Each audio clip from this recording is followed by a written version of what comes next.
내가 여호와를 바라라.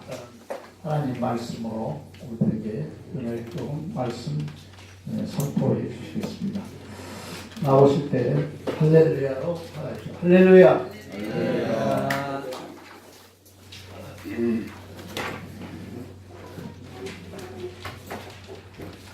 주님의 은혜 가운데 이 호리클럽 사랑하는 모든 회원님들 뵙게 돼서 반갑습니다. 네. 설이 다가오니까 추워졌습니다. 이렇게 추워질 줄 몰랐는데 제가 서론에서 봄이 되었습니다 라고 시작하려고 써봤는데 겨울이 되어버려가지고 당황을 많이 하고 있습니다. 그럼에도 불구하고 봄을 이기는 겨울은 없다 했으니 여러분과 저희 안에 하나님의 은혜와 사랑이 봄에 우리의 모든 것을 대지를 녹이듯이 여러분과 저희 안에 풍성하고 우리 따뜻하게 하시는 하나님의 은혜가 함께 하시기를 간절히 소망합니다. 자, 봄에 움츠렸던 우리의 영적인 삶도 새롭게 회복할 수 있기를 원합니다. 추운 겨울에 아침에 이런 모임 하시느라고 많이 고생하셨겠다 싶습니다. 제가 다행스럽게 날씨가 풀려서 뵙겠구나 이런 생각을 했는데 갑자기 추워지네요. 이런 말을 라디오를 통해서 들어보았습니다. 봄이라는 말을 뒤에다 놓고 어떤 말들을 해보면 참 마음을 편안하고 푸근하게 해줍니다. 우리는 기독교인들이니까 이렇게 해보겠습니다. 봄이라서 새벽 기도를 시작해봄, 봄이라서 찬송을 불러봄, 봄이라서 은혜를 나누어봄, 봄이라서 사랑으로 서로 안고 사랑해봄. 그러한 봄의 은혜가 은혜 중에 있기를 원합니다.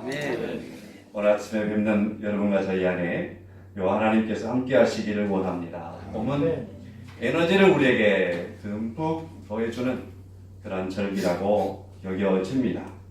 오늘 본문의 말씀도 23절의 말씀 보면 이것들이 아침마다 새로우니 주의 성실하심이 크시도소이다 하였습니다. 자, 이것들이 부분은 나중에 말씀을 드리기로 하고 아침마다 새로우니 아침마다 하나님의 은혜로 하나님의 사랑으로 주께서 인도하심 안에서 새롭게 하루하루를 시작하고 또 시작하는 여러분과 제가 되기를 간절히 원합니다. 아침마다 일어날 때마다 주의 성실하심을 보고 하나님이 오늘도 이처럼 봄이 된 줄 알았는데 조금 눈도 주셨구나. 그러나 이것을 이기고 또 새로운 싹을 틔우고 봄의 기운을 하나님께서 덧입혀 주어서 우리는 곧 새싹을 보겠고 꽃을 보겠고 푸르름을 보겠구나. 열매를 우리가 볼 수 있겠구나.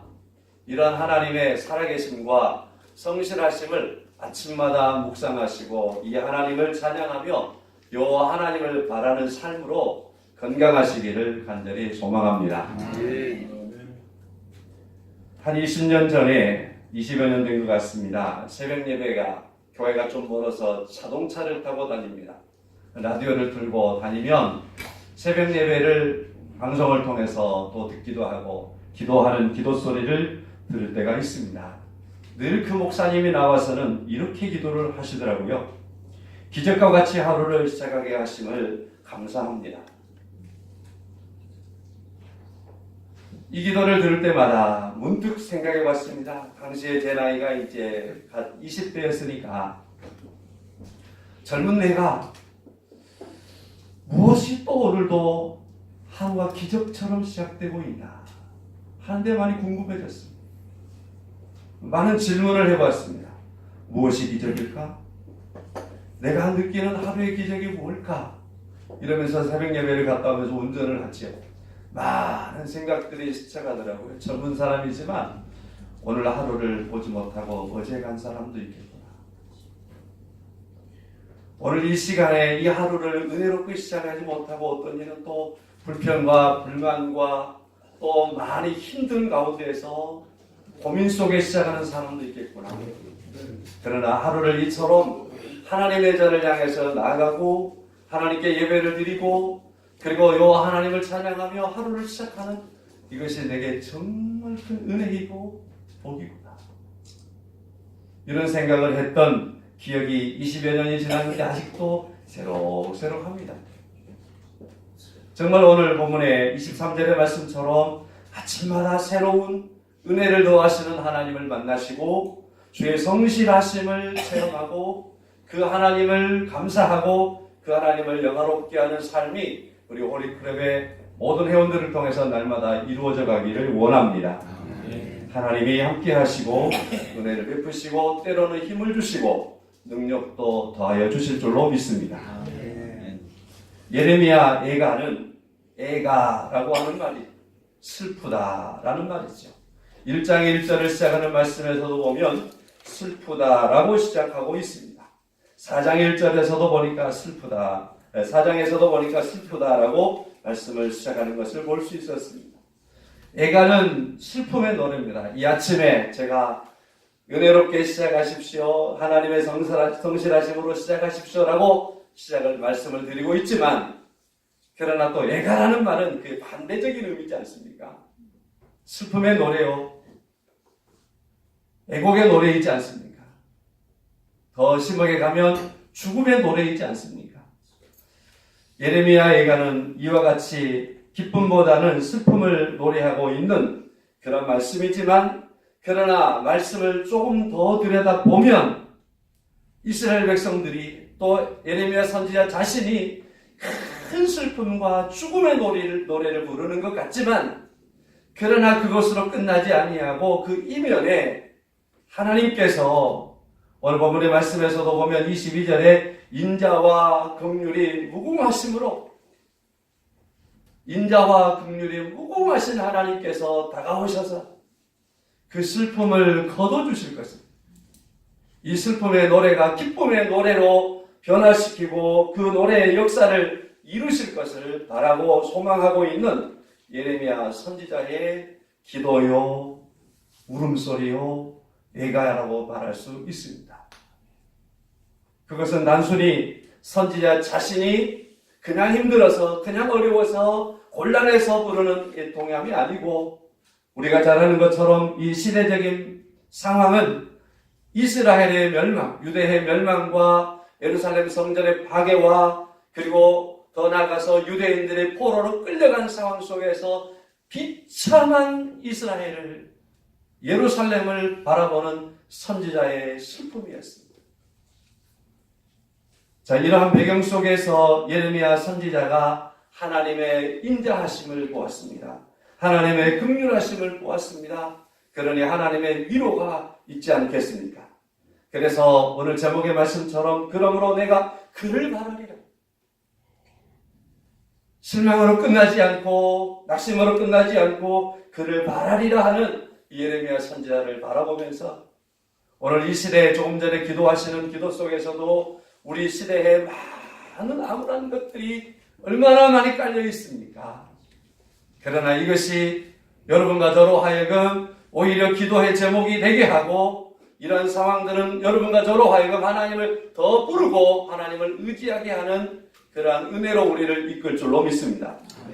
그리고 거기에 비추시는 하나님의 인자하심과 하나님의 긍휼하심의 무궁하심이 여러분과 저에게 깊이 다가옴을 믿습니다.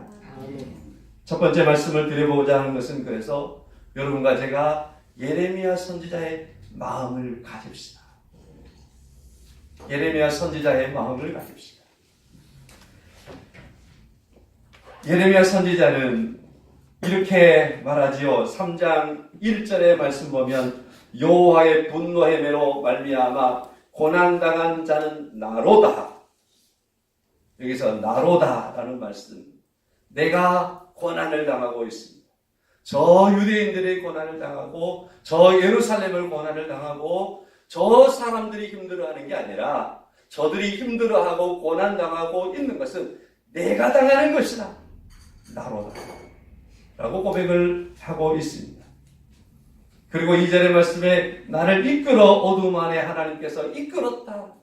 이 어둠의 상황은 하나님이 나를 이끌었다라고 보는 겁니다. 3절에서도 보면 종일토록 손을 들어 하나님이 자주자주 나를 치신다. 종일토록 여기서나 저기거나 계속해서 슬픔과 애통과 고통의 모습들만 보이는데 그것들을 자기가 매일 맞는 걸로 받아들였습니다. 많이 하루 종일 계속 자주자주 나를 때리는 하나님. 유대인들의 아픔이, 유대인들이 매일 맞음이 내가 맞는 배다라고 받아들이고 있는 선지자의 모습이라 할 것입니다. 4절의 말씀에 보면 나의 살과 가죽을 새하게 하시며 나의 뼈를 꺾었습니다. 나의 살과 가죽까지 새하게 하였습니다. 내 뼈를 꺾는 이 아픔이 계속되고 있습니다. 라고 고백하는 선지자의 고백입니다. 이러한 유대인들을 바라보며 선지자가 이런 마음을 갖고 있는데 이것은 이런 모습을 갖고 있지 않습니까? 예레미야 선지자가 예루살렘의 멸망 이전에 예루살렘을 향하여 지도자들을 향하여 많은 사람들을 향하여 그 시대를 향하여서 외쳐내고 있습니다. 부르짖고 있습니다. 하나님께 돌아와야 합니다. 하나님의 말씀을 들어야 합니다. 영적으로 회복되어야 합니다라고 말씀을 전하고 증거하면 증거할수록 오히려 예레미야 선지자를 향하여 이 많은 사람들은 돌을 던졌습니다. 거부했습니다. 예레미야 선지자를 구속했습니다. 깊은 웅덩이에 집어넣었습니다. 얼마나 힘들든지 하나님 다시는 나는 그런 감옥에 가고 싶지 않습니다. 라고 하나님께 부르짖을 만큼 선지자는 이 유대인들에게 많은 고난과 버림을 당하였습니다. 그런데 이 사람들이 지금 고난을 당하고 있을 때에 선지자는 전에 자신을 힘들게 하고 거역했던 이들을 향하여 거부하거나 그래 봐라. 너희들이 그렇게 당하는 게 합당하지. 이렇게 여기는 게 아니라 저들의 지금 아픔, 자기를 힘들게 했던, 거역했던 이들이지만 그러나 그들을 향해서 저들의 아픔이 내 아픔입니다. 저들의 고통이 내 고통입니다. 내가 맞고 있습니다. 내 살이 찢어지고 있습니다. 내 뼈가 꺾어지고 있습니다.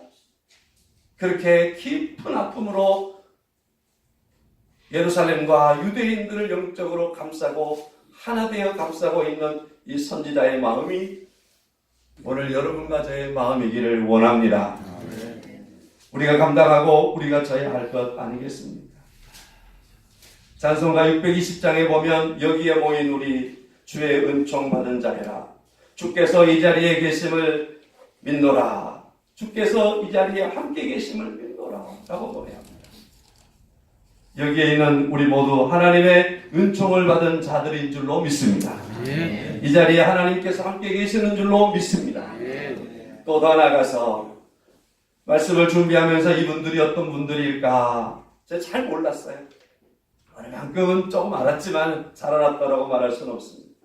그러나 문득 그래도 이 아침에 모여서 예배하는 사랑하는 우리 홀리클럽 회원들은 최소한 우리 강주에 있어서 영향력이 있고 지금도 큰 영향력을 가지고 있고 그 영향력 안에서 있는 기독교인들, 하나님의 사람들이라는 사실입니다. 하나님이 그러므로 예레미야 선지자에게 주었던 그 마음을 여러분과 저에게 주시기를 원합니다. 예레미야 선지자가 가졌던 그 마음과 그 아픔, 이 시대에 대한 아픔과 이 도시에 대한 아픔이 나와 멀어지는 아픔이 아니라 내 뼛속 깊이에서 간직하는 그리고 그 아픔으로 하나님께 간구하는 또 함께 울어주는 그런 모습으로 지금껏 진행되어지고 있는 줄로 압니다만은 계속해서 이것이 지치지 않고 주님 오실 때까지 이루어갈 수 있는 은혜로운 일들이 있기를 간절히 소망합니다. 저는 목회자로서 고통스러울 때가 있습니다. 그것은 성도들의 고통을 나의 고통으로, 나의 아픔으로 깊이 받아들이지 못하고 있었던 것을 느낄 때입니다. 그럴 때마다 엉터리구나. 내가 큰 소리만 쳤지 이건 완전히 가짜야. 얼마나 비참할지 모르겠습니다. 그런 의미에서 여러분이 우리 성도 아닌 것이 감사할 일이죠.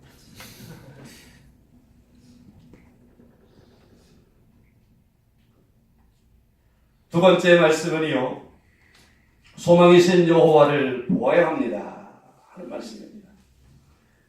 예레미야 선지자가 너무 힘들어하지요.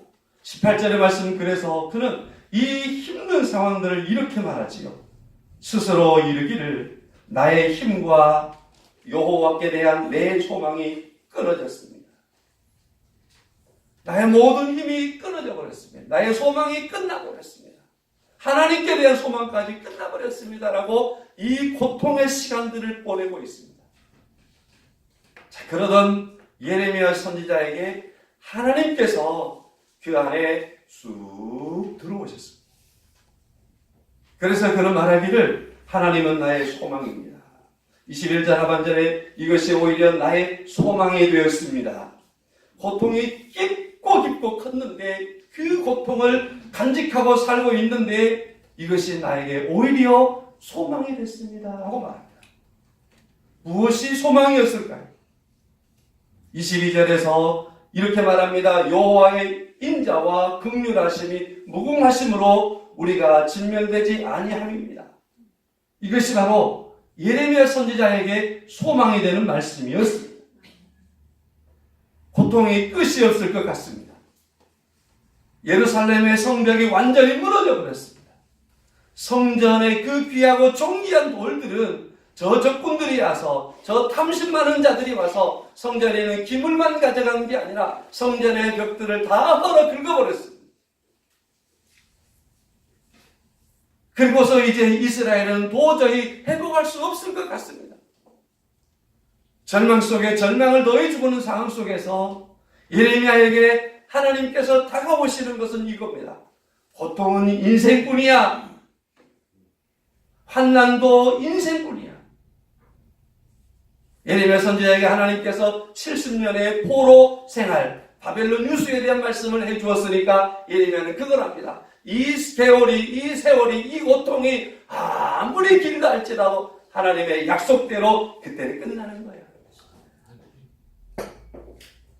그래서 고통은 우리 인생을 덮어버린 것 같지만 그러나 그보다 더 큰, 그보다 더 소중한 하나님의 인자하심은, 하나님의 긍휼하심은 무궁하다. 믿으십니까? 하나님의 긍휼하심은 무궁하다. 하나님의 인자하심은 무궁하다라는 사실이 예레미야 선지자를 일깨워 세웠습니다. 이 절망이 아니라 오히려 그 하나님이 선지자의 마음속에 소망으로 다가온 줄로 믿습니다. 고통은 이 세상에서의 문제지만 하나님의 인자하심과 긍휼하심은 영원히 미쳐 다가오고 영원히 자기 백성들과 자기 사랑하는 사람들에게 다가오시는 그 하나님의 은혜, 그 하나님의 속성을 만났을 때에 선지자는 소망의 사람으로 회복된 줄로 믿습니다. 그래서 이 여호와 하나님을 만났음에 오늘 고백합니다. 24절 오늘 제목이 있는 말씀이지요. 내 심령에 이르기를 여호와는 나의 기업이시니 그러므로 내가 그를 바랍니다. 내가 여호와를 그래서 바랍니다. 이 어두운 시대를 바라보면서 내가 여호와를 바랍니다. 가장 힘든 게 뭐겠습니까? 소망이 끊어진 거 아니겠습니까? 얼라이브라는 영화를 보면 비행기가 추락을 해서 79일 만에 구조되는 일들이 있습니다. 그 가운데에서 비행기가 산 높은 인데스 산맥에 부딪혀가지고 거기에서 조난된 사람들, 이 사람들이 라디오를 하나 구해서 듣고 있습니다.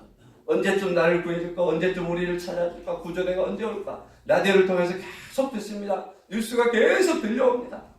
한 8일째 되니까 이 추위와 이 깊은 산에서 조난된 그들을 찾아낼 수가 없다. 국가에서 포기를 해버립니다. 소망이 끊어져 버린 겁니다. 그래도 라디오가 들리니까 라디오를 듣고 있습니다. 어느 만큼 가니까 이제는 배터리가 다 돼서 라디오도 들을 수 없습니다. 세상에 대한 소식이 아무것도 안 들립니다. 캄캄해지는 겁니다. 먹을 것도 떨어집니다. 배고픈 그들, 날씨는 더 추워집니다. 영하 40도. 견뎌내기에서 몸부림을 쳐보지만은 그러나 소망이 없으니까 이들에게 있어서 소망이 없으니까 계속 나락으로 내려가는 거죠. 누군가가 말합니다. 여러분 우리를 누가 찾아오기를 기다리지 맙시다. 이제는 우리가 찾아가야 됩니다. 그래서 젊은 청년들이 팀을 구성해서 저 지장을 향해서 내려가지요. 구조대가 있는 곳을 향해서 찾아가고 또 찾아가지. 그래서 79일 만에 구조가 되는 놀라운 역사, 현실을 사실이었던 것을 영화했던 영화가 있습니다. 얼마요? 성도 여러분, 하나님께서 예레미야 선지자가 소망을 잃어버렸을 때 다가오셔서 절망이 큰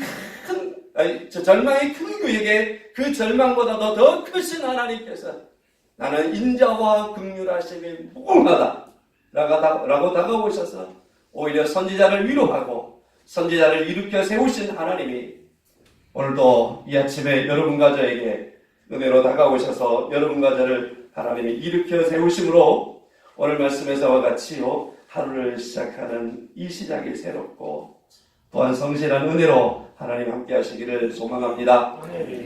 부활절과 고난주간이 다가옵니다. 하나님의 인자와 긍휼하심은 거기에 깊이 전부 담아 놓으신 줄로 믿습니다. 기도합니다. 하나님, 우리를 사랑하심을 감사합니다. 우리를 붙잡아 주심을 감사합니다. 이 시대가 여기저기에서 아우성하며 소망을 잃어버린 것 같지만 하나님의 인자하심과 긍휼하심은 영원하심에 우리를 위로하시고 우리를 세우심을 믿습니다. 예수님의 이름으로 기도하옵나이다. 아멘. 많은 은혜 받은 줄 믿습니다. 감사드립니다. 이제 합심